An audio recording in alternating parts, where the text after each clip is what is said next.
لیس منا من ضرب الخدود وشق الجیوب، حضور نے فرمایا وہ ہم میں سے نہیں ہے، ہم میں سے نہیں ہے۔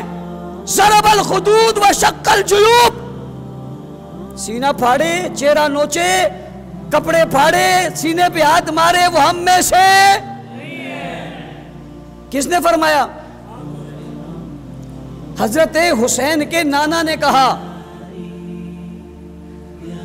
حضرت حسین کے نانا نے کہا، حضرت حسن کے نانا نے کہا، جی ہاں بی بی فاطمہ کے بابا نے کہا، بابا نے، لیس منا، وہ ہم میں سے نہیں ہے۔ میں کہہ دوں گا تو کہیں گے مولانا صاحب فرقہ واریت پھیلا رہے ہو، میں نے اس لیے اپنی بات تو کی نہیں کی، حضور کی ہے۔ حضور فرقوں کو مٹانے آئے تھے، اسلام کو بڑھانے آئے تھے۔ لیس منا منظر، وہ ہم میں سے نہیں ہے۔ رونے اور دھونے اور چیخنے اور چلانے اور کپڑے پھاڑنے کا نام اسلام ہے ہی نہیں۔ اسلام ہمت کا اور جرت کا اور غیرت کا اور دلیری کا اور شان و شوکت کا اور بڑھنے کا اور آگے جانے کا اور فاتح بننے کا، دشمن سے ٹکرانے کا نام اسلام ہے۔ کس نے تمہیں یہ سبق پڑھا دیا؟ بزدلی کا۔ اس لیے کوئی اگر رسمن کرتا ہے تو کرے، اسلام مت کہے۔ اسلام کے طور طریقے بدر نے دیکھیں۔ کیا بدر میں صحابہ شہید نہیں ہوئے؟ کیا حضرت علی موجود نہیں تھے؟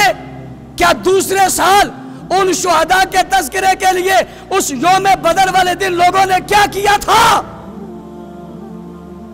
وہ تو جرت اور ہمت سے آگے بڑھے تھے اور اگلی جنگ کے لیے تیاری کر ڈالی تھی اور فاتح بن کر بتایا تھا یوں فاتح ہوتے ہیں۔ اسلام کی عظمت کو پھیلا دیا تھا۔ بدر کے واقعے کے بعد کیا بیت اللہ فتح ہوا یا نہیں ہوا؟ بت گرے یا نہیں گرے؟ بیت اللہ کی صفائی ہوئی یا نہیں ہوئی؟ چھت پر صحابہ چڑھے یا نہیں چڑھے؟ تکبیر اذان بلند ہوئی یا نہیں ہوئی؟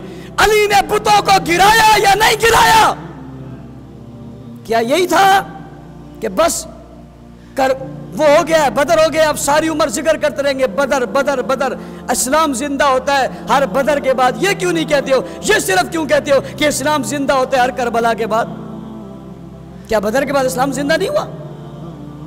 کیا اسلام کو شان و شوکت نہیں ملی؟ کیا وہ تاریخ کی سب سے بڑی جنگ نہیں تھی؟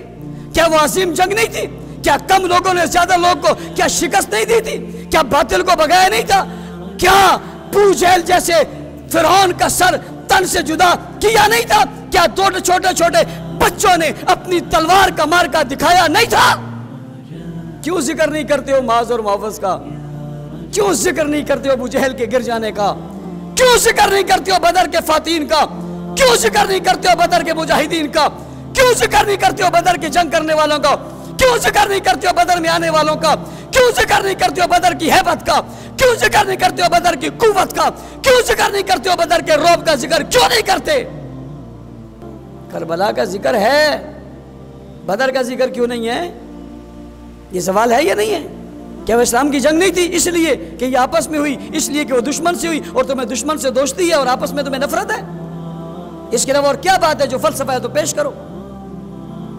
اسلام کو سمجھنا ہوگا اسلامی شخصیات سے، اسلام کو سمجھنا ہوگا حضور کی سیرت سے، اسلام کو سمجھنا ہوگا اہل بیت کے گھرانے اور عمل سے، اسلام کو سمجھنا ہوگا صحابہ کی طرز زندگی سے، اسلام اور جنگ اور امن اور محبت اور یگانگت کو سمجھنا ہوگا حضور کی 23 سالہ زندگی سے، ابو بکر کے دور سے، عمر کے دور سے، عثمان کے دور سے، علی کے دور سے۔ جی ہاں، محبت اور قوت اور اتحاد اور یگانگت اور صلح کو سمجھنا ہوگا حسن اور معاویہ کی صلح سے، یہ سمجھنا ہوگا۔ اس کے بغیر آپ اپنے سے باتیں کر کے سمجھنا اور سمجھانا چاہو، یہ سمجھنا اور سمجھانا ہو سکتا نہیں ہے۔